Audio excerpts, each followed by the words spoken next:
Hello viewers, আশা করি সকলে ভালো আছেন।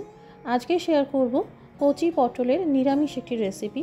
সম্পূর্ণ নতুন স্বাদে আর ভিন্ন ধরনের হয়ে থাকে। বিশেষ করে ইউপি আর বিহারের দিকে এই পটল এইভাবে রান্না করা হয়। খুবই সহজে বানানো যায়, রুটি পরোটার সাথেও খেতে খুব ভালো লাগে। নমস্কার, আমি মৌ, আপনারা দেখছেন মৌয়ের সাথে রান্নাবান্না। রেসিপিটি ভালো লাগলে লাইক দিয়ে শেয়ার করে দেবেন। আর প্রতিদিন নতুন নতুন রেসিপি পেতে আমাদের চ্যানেলটি সাবস্ক্রাইব করে বেল নোটিফিকেশনটা অন করে রাখুন। রান্নার প্রথমেই একটি পাত্রে নিয়েছি 3 চা চামচ টক দই, এতে আধা চামচ চিনি মিশিয়ে দিলাম। ভালো করে ফেটিয়ে নিয়ে এটা 5 মিনিটের জন্য সরিয়ে রেখে দিলাম। এবার একটি ফ্রাইং প্যানে সেঁকে নেব 3 চা চামচ বেসন। হালকা কালার চেঞ্জ হওয়া পর্যন্ত সেঁকে নিতে হবে। কম আঁচ করে সেঁকে নেবেন যাতে বেসন পুড়ে না যায়। এই দেখুন বেসন সেঁকে নিলাম। এবার এই বেসন ঠান্ডা করে নেব। এখানে 100 গ্রাম মতন কচি পটল আছে।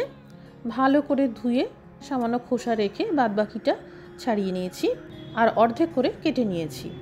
আধা চা চামচ হলুদ গুঁড়ো, আধা চা চামচ লঙ্কার গুঁড়ো, 1 চা চামচ জিরের গুঁড়ো, 1 চা চামচ ধনের গুঁড়ো আর 1 চা চামচ পাওভাজি মশলা দিয়ে দিলাম। এই পাওভাজি মশলা না থাকলে স্কিপ করবেন, তবে এই পাওভাজি মশলা দিলে ভালো, স্বাদটা ভালো হবে। 2 চামচ আদা বাটা দিয়ে দিলাম।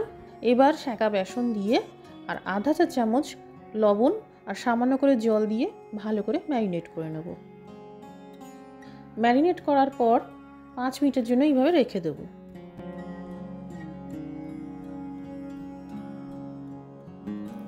ফ্রাইং প্যানে 2 চামচ তেল গরম করে ফোড়নে দিয়ে দিলাম আধা চামচ কালো জিরে আর 2টো টমেটোকে এইভাবে ছোট ছোট করে কুচিয়ে দিয়ে দিলাম। আধা চা চামচ মতন হবে হিং দিয়ে দিলাম। এই হিং অবশ্যই দেবেন। এবার 2 মিনিটের জন্য মিডিয়াম আঁচ করে ভেজে নিতে হবে।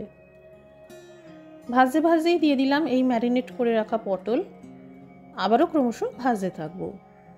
কিছুক্ষণ ভাজার পর দেখবেন পটল সহ এই মশলা শুকনো শুকনো হয়ে গেছে। এই পর্যায়ে পাত্রে লেগে থাকা মশলাটা ধুয়ে দিয়ে দিলাম। এখানে আমি 1/4 কাপ মতন জলের ব্যবহার করেছি। আবারও ভাজতে থাকবো। মাঝে মাঝে এইভাবে জল দিয়ে ভেজে নিলে মশলাটা পুড়ে যাবে না বা তলা থেকে লেগে যাবে না।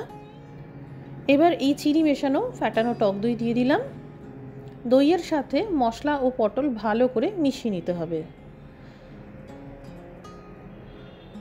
দই লেগে থাকা পাত্রটাও ধুয়ে দিয়ে দিলাম। এখানে আমি টোটাল প্রায় আধা গ্লাস মতন গরম জলের ব্যবহার করেছি। আপনারা যদি আরও একটু বেশি ঝোল করতে চান তাহলে জলের পরিমাণটা বাড়াতে পারেন। স্বাদ মতো লবণ দিয়ে দিলাম।